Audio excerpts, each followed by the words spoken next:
Bagaimana alam semesta ini benar-benar bekerja? Dimensi ke-11 adalah sebuah gagasan yang muncul dari usaha manusia untuk menjawab pertanyaan tersebut. Teori ini tidak muncul begitu saja, melainkan sebagai jawaban atas teka-teki besar yang tidak dapat dijelaskan oleh ilmu fisika konvensional. Selama berabad-abad, ilmuwan telah menemukan dua pilar besar dalam fisika. Yang pertama, teori relativitas Einstein yang menjelaskan bagaimana gravitasi bekerja pada skala besar, seperti planet, bintang, dan galaksi. Yang kedua adalah mekanika kuantum yang menggambarkan dunia partikel subatomik, dunia yang sangat kecil dan aneh. Namun masalah muncul ketika para ilmuwan mencoba menggabungkan keduanya. Teori relativitas dan mekanika kuantum tampak tidak cocok satu sama lain. Ini seperti memiliki dua bahasa berbeda untuk menjelaskan satu alam semesta. Maka para fisikawan mulai mencari cara untuk menyatukan keduanya dalam satu kerangka teori. Dari sinilah muncul teori tentang dimensi ke-11. Bagaimana para ilmuwan menjelaskan dimensi ini? Apa yang ada di dalamnya? Bagaimanakah makhluk di dimensi ke-11? Dan benarkah dimensi ini jawaban dari pertanyaan paling mendasar umat manusia, yaitu asal mula alam semesta kita? Siapkan pikiran dan iman kalian, mari kita bahas di Ensiklopedia Halaman Tengah, ilmu pengetahuan yang tidak terbatas pada bahasa dan akal.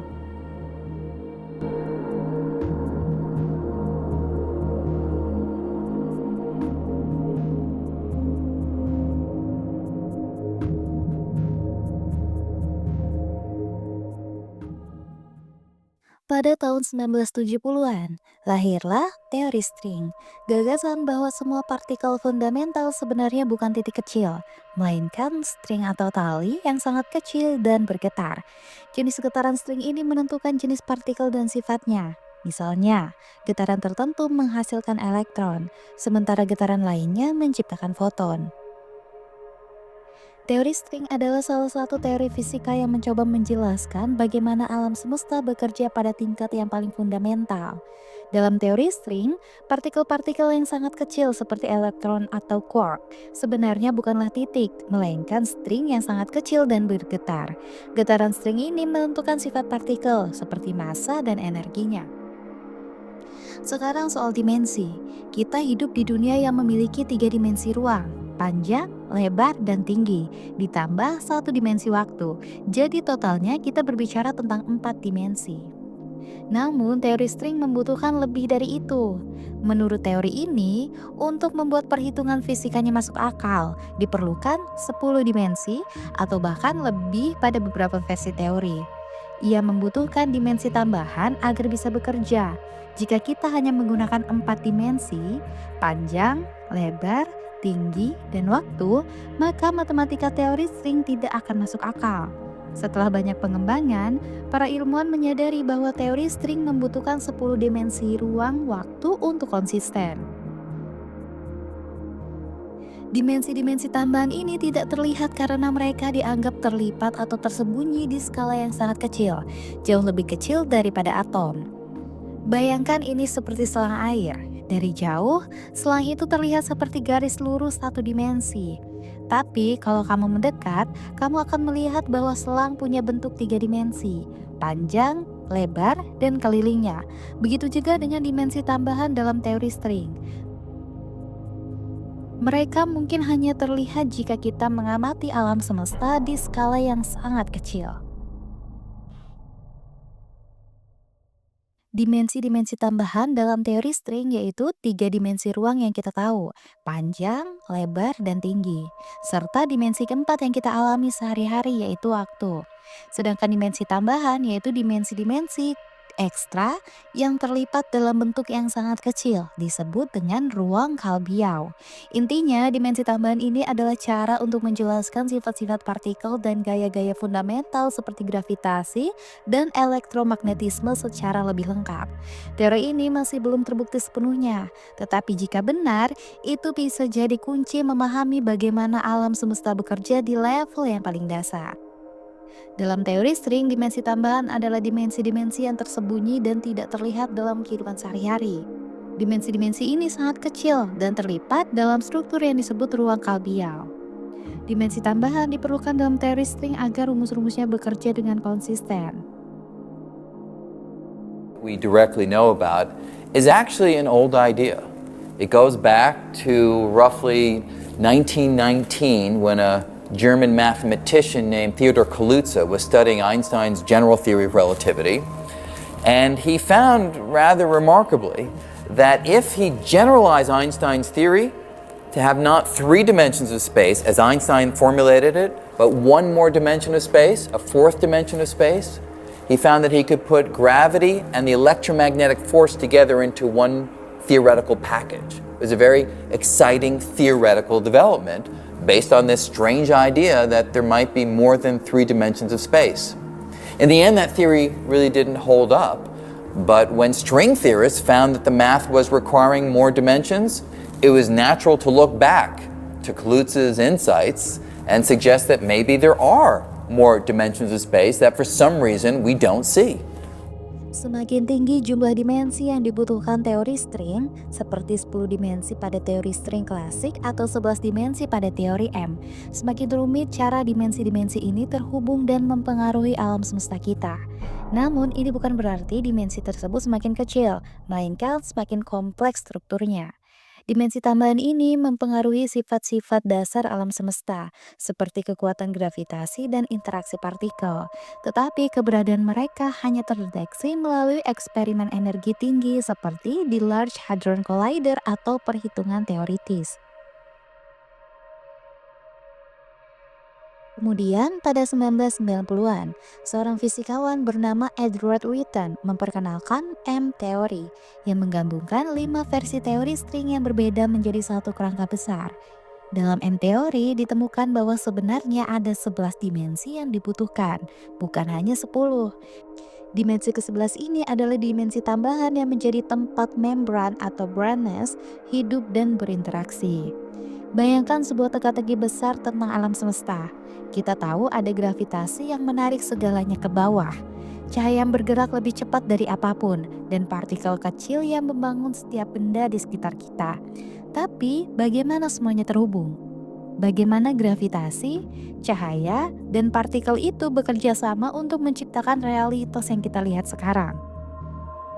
Disinilah teori M muncul, seperti seorang detektif jenius yang mencoba memecahkan misteri terbesar alam semesta.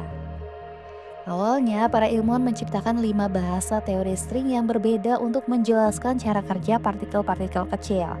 Mereka berpikir bahwa partikel itu seperti string kecil yang bergetar, dan getaran itu menentukan sifat-sifat partikel, seperti nada yang berbeda di gitar menciptakan melodi. Tetapi ada masalah. 5 teori string ini tidak cocok satu sama lain, seperti potongan puzzle yang tidak pas. Lalu datanglah seorang fisikawan bernama Edward Witten pada tahun 1965 dengan ide yang luar biasa. Dia mengatakan, tunggu sebentar, 5 teori ini sebenarnya bukan 5 hal yang berbeda. Mereka adalah bagian dari satu gambaran besar. Gambaran besar itulah yang dia sebut sebagai teori M. Apa itu teori M? Bayangkan dunia kita memiliki 11 dimensi. Kita biasanya hanya tahu 4 dimensi, panjang, lebar, tinggi, dan waktu. Tetapi menurut teori M, ada 7 dimensi tambahan yang tersembunyi, terlalu kecil untuk dilihat. Dimensi-dimensi ini seperti lipatan kecil di kain alam semesta yang mengatur semua hukum fisika. M-teori memberikan kerangka kerja untuk memahami bagaimana alam semesta ini dapat terdiri dari banyak dimensi, sekaligus menyatukan gravitasi dengan mekanika kuantum. Dalam dimensi ke-11 ini, seluruh alam semesta kita dianggap sebagai salah satu membran di antara banyak membran lainnya. Begini penjelasannya.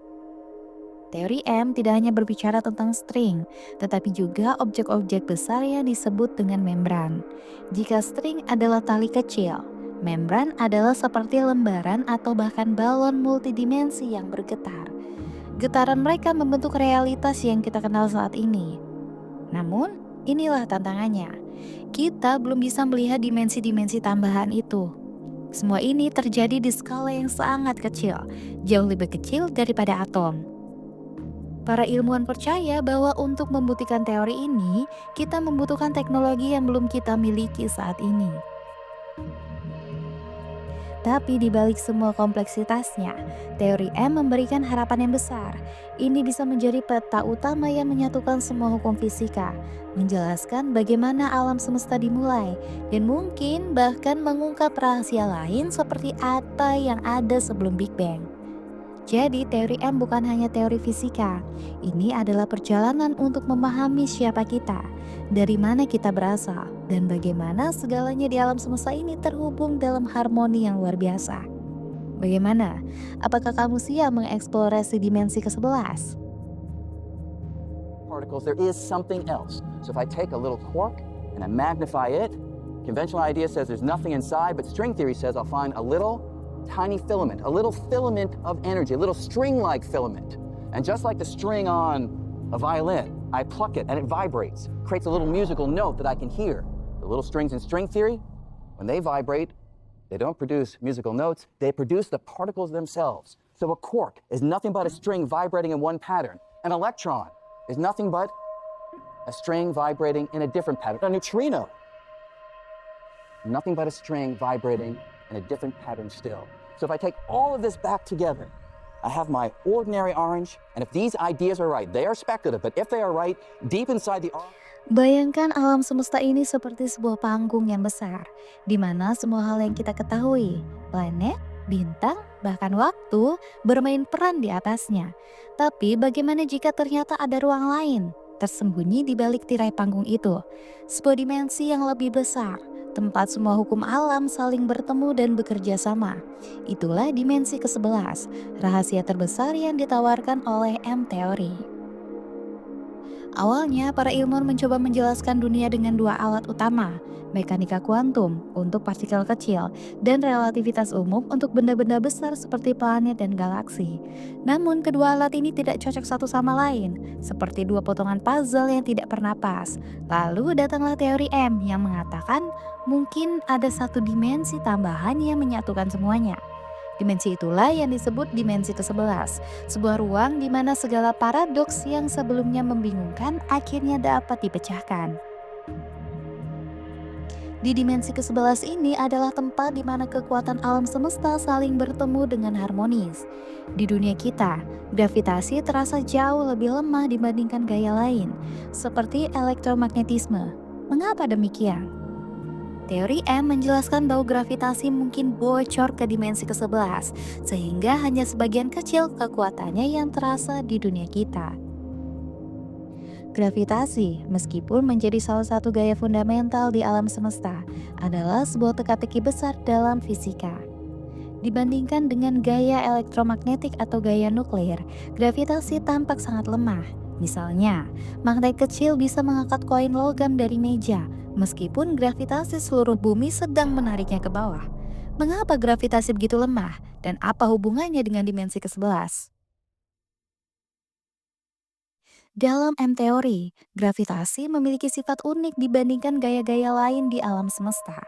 Sementara gaya elektromagnetik, gaya nuklir kuat, dan gaya nuklir lemah semuanya terbatas dalam 4 dimensi ruang waktu yang kita kenal.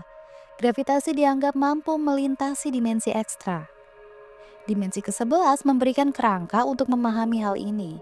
Teori ini menyatakan bahwa gravitasi berasal dari interaksi membran di dimensi tersebut. Graviton atau partikel hipotesis yang membawa gravitasi mampu bergerak tidak hanya di alam semesta kita, tetapi juga ke dimensi ekstra. Lalu, mengapa gravitasi tampak lemah? Jika gravitasi bocor ke dimensi lain, maka hanya sebagian kecil kekuatannya yang kita rasakan di dimensi kita. Inilah yang menjelaskan mengapa gravitasi sangat lemah dibandingkan gaya-gaya fundamental lainnya. Bayangkan gravitasi seperti cahaya dari lampu senter yang diarahkan ke dinding. Jika senter berada di ruangan lain dan hanya sebagian kecil cahaya menembus celah pintu, kita hanya melihat sedikit dari total cahaya yang sebenarnya dipancarkan. Begitu pula gravitasi, sebagian besar kekuatannya mungkin tersebar di dimensi lain yang tidak bisa kita lihat atau rasakan. Dalam dimensi ke-11, alam semesta kita dianggap sebagai membran besar. yang melayang di ruang multidimensional. Jika gravitasi berasal dari interaksi antara membran-membran ini, maka kekuatan gravitasi yang kita rasakan tergantung pada jarak dan orientasi relatif antar para membran. Gravitasi mungkin adalah jembatan yang menghubungkan alam semesta kita dengan dimensi lain. Jika ada makhluk atau fenomena di dimensi lain, mereka mungkin dapat mempengaruhi gravitasi di alam semesta kita. Hal ini dapat menjelaskan fenomena tertentu seperti materi gelap atau dark matter, yang tampaknya memiliki efek gravitasi tetapi tidak terlihat. Dimensi ke-11 juga memberikan penjelasan tentang asal mula gravitasi. Dalam beberapa teori, tabrakan antara dua membran di dimensi ke-11 menghasilkan energi yang menciptakan alam semesta kita. Gravitasi sebagai gaya fundamental mungkin adalah salah satu jejak dari tabrakan ini yang masih terhubung dengan dimensi ke-11. Ilmuwan sedang mencoba membuktikan teori ini melalui berbagai eksperimen, seperti mempelajari efek gravitasi pada jarak yang sangat kecil. Jika gravitasi ternyata lebih kuat pada skala mikro dibandingkan dengan yang diprediksi, itu bisa menjadi petunjuk bahwa gravitasi memang bocor ke dimensi tambahan. Tapi gravitasi bukan satu-satunya hal yang misterius. Dalam dimensi ke-11, ada sesuatu yang disebut membran, lembaran besar yang bergerak di dalam ruangan ini. Alam semesta kita mungkin hanyalah salah satu dari membran-membran itu, melayang di dimensi yang lebih besar. Bahkan, tabrakan antara membran-membran ini mungkin adalah penyebab dari Big Bang, momen kelahiran alam semesta kita. Disinilah kemungkinan multi alam semesta berasal. Bayangkan, jika alam semesta kita hanyalah satu dari banyak alam semesta lain yang tidak terhitung jumlahnya.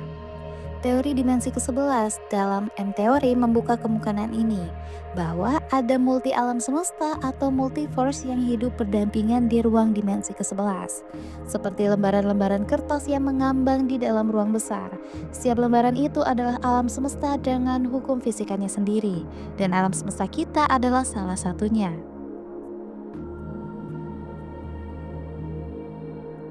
Dalam teori dimensi ke-11, alam semesta kita dianggap sebagai sebuah membran besar yang melayang di dalam ruang yang lebih tinggi.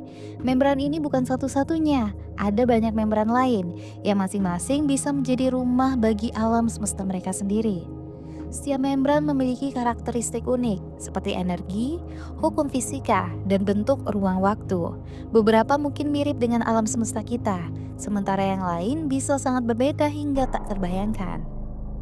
Lalu bagaimana multi alam semesta bisa ada? Dalam dimensi ke-11, membran-membran ini bergerak dan berinteraksi. Ketika dua membran bertabrakan, energi besar yang dilepaskan bisa menciptakan sebuah alam semesta baru. Alam semesta kita mungkin lahir dari salah satu tabrakan ini yang dikenal sebagai Big Bang. Alam semesta lain bisa muncul dari fluktuasi kuantum di dimensi ke-11. Ini adalah fenomena di mana energi dalam ruang vakum menciptakan sesuatu secara spontan. Dalam skala besar, ini bisa menghasilkan alam semesta baru. Setiap alam semesta dipisahkan oleh dimensi ekstra yang tidak bisa kita lihat atau rasakan. Jarak ini mungkin sangat kecil, lebih kecil dari ukuran atom, atau begitu besar sehingga kita tidak pernah bisa mencapainya. Lalu, apa yang ada di multi alam semesta? Setiap alam semesta di multiverse mungkin memiliki hukum fisika yang berbeda. Di satu alam semesta, gravitasi bisa lebih kuat atau mungkin tidak ada sama sekali. Alam semesta lain bisa memiliki dimensi ruang lebih banyak atau lebih sedikit daripada 4 yang kita kenal. Ia juga memiliki waktu yang tidak sama. Dalam multiverse, waktu mungkin mengalir lebih cepat, lebih lambat, atau bahkan tidak ada. Kemudian ada juga kehidupan yang berbeda. Jika hukum fisika di alam semesta lain mendukung keberadaan materi, mungkin ada bentuk kehidupan yang sangat berbeda dari yang kita kenal, atau bahkan kehidupan berbasis energi. Multi alam semesta memberikan penjelasan mengapa alam semesta kita memiliki sifat-sifat yang tepat untuk mendukung kehidupan. Jika ada tidak terhitung banyaknya alam semesta, maka kemungkinan besar ada sesuatu yang kebetulan cocok untuk kehidupan, yaitu alam semesta kita. Fenomena misterius seperti materi gelap dan energi gelap mungkin adalah efek dari alam semesta lain yang berinteraksi secara gravitasi dengan kita. Jika teknologi masa depan memungkinkan, mungkin suatu hari kita dapat menemukan cara untuk melihat atau bahkan menjelajahi alam semesta lain di universe. Kemungkinan multi alam semesta membuat kita merenungkan tempat kita di realitas yang jauh lebih besar. Jika kita hanyalah satu dari banyak alam semesta lain, maka eksistensi kita terasa seperti bagian kecil dari simfoni kosmik yang sangat luas. Meski terdengar luar biasa, dimensi ke-11 ini sangat sulit untuk dipahami. Ukurannya terlalu kecil untuk dilihat, bahkan dengan alat paling canggih yang kita miliki. Jika kita ingin melihat dimensi ini, kita perlu energi yang sangat besar, jauh lebih besar dari yang bisa dihasilkan oleh akselerator partikel seperti Large Hadron Collider. Namun secara matematis, dimensi ini adalah kunci. Tanpa dimensi ke-11, teori M tidak bisa bekerja. Ia seperti ruang ekstra yang menyediakan tempat bermain bagi semua hukum alam untuk berfungsi. Lalu, apa yang ada di dimensi ke-11? Coba kamu bayangkan dimensi ke-11 sebagai suatu ruang yang besar yang penuh kemungkinan. Di sini semua gaya fundamental, gravitasi, elektromagnetisme, gaya nuklir kuat dan lemah muncul dan terhubung. Partikel-partikel kecil bergetar dan menghasilkan segala yang kita kenal, dari cahaya hingga materi. Bahkan ada kemungkinan bahwa dimensi ke-11 adalah rumah bagi multiverse, di mana alam semesta kita hanyalah salah satu dari banyak alam semesta lainnya. Dimensi ke-11 adalah lebih dari sekedar konsep matematika. Ia adalah jembatan menuju jawaban atas pertanyaan terbesar manusia. Apa yang terjadi sebelum Big Bang? Mengapa alam semesta bekerja seperti ini? Apakah ada dunia lain di luar yang bisa kita jelajahi? Jika suatu hari kita mampu membuka rahasia dimensi ini, kita mungkin akan melihat alam semesta dengan cara yang sepenuhnya baru. Perjalanan ke dimensi ke-11 bukan hanya tentang fisika, tetapi tentang memahami posisi kita dalam kosmos yang begitu luas. Jadi, ketika kamu memandang bintang di langit malam, bayangkan ini, di balik cahaya yang terlihat, mungkin ada ruang yang jauh lebih besar. Tempat rahasia terbesar alam semesta menunggu untuk ditemukan. Itulah dimensi ke-11, batas terakhir dari eksplorasi manusia. Bayangkan sebuah dunia yang tidak terikat oleh ruang dan waktu seperti yang kita kenal. Dimensi ke-11, menurut M teori, adalah tempat di mana segala kemungkinan ada. Tempat di mana hukum fisika yang kita pahami menjadi hanya sebagian kecil dari keberadaan yang jauh lebih besar. Tapi, jika ada makhluk yang hidup di dimensi ini, seperti apa mereka? Makhluk di dimensi ke-11 tidak seperti makhluk hidup yang kita kenal. Mereka tidak memiliki tubuh fisik yang terikat oleh panjang, lebar, dan tinggi. Mereka mungkin berbentuk energi murni atau struktur multidimensional yang meluas melintasi ruang dan waktu. Di dimensi ini, kehidupan bisa berarti sesuatu yang sangat berbeda dari apa yang kita bayangkan.